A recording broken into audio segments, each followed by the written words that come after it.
Picture this. You've spent 3 years of your life and $100,000 of your savings to stand on the shoulder of a giant. You arrive at K2 Base Camp expecting a cathedral of white ice. Instead, you see a mountain that is bleeding brown. The worst drought in decades has stripped K2 bare, exposing loose rock that hasn't seen the sun in a century. The Sherpas, men who have climbed this peak for 30 years, aren't just worried. They are terrified. They call it the most dangerous they have ever seen. But the industry doesn't want you to know that while the mountain was falling apart, the climbers were falling apart too. When Zenebech Bekele pushed toward Camp 1, she expected the unwritten code of the mountain: first come, first served. Instead, she found a militarized zone.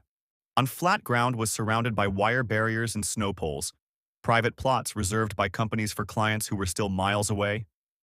If you didn't have a reservation at 20,000 feet, you could literally die in the scree. But the tent wars were just the start. The real nightmare was the silence.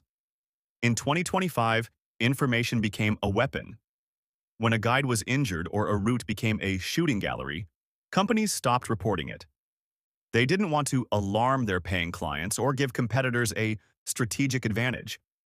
They treated weather forecasts like trade secrets while people played Russian roulette with gravity. In August, a brief window opened. 41 people reached the top.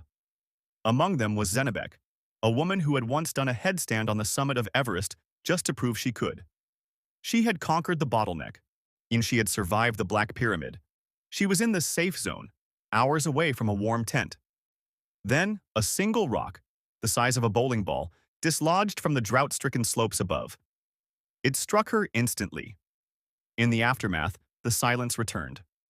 The companies didn't post a tribute, they posted ads for the next season. They focused on the triumph and buried the casualty. K2 has always been the savage mountain, but in 2025, the savagery came from the checkbooks, not the clouds. Some stories are written in snow and ice, but the lessons of the 2025 season are written in something much more permanent. The legacy of those who didn't make it home because a company prioritized a reputation over a life. The summit will always be there, but we won't be, unless we start putting safety first. Thanks for watching. Stay bold and live brave.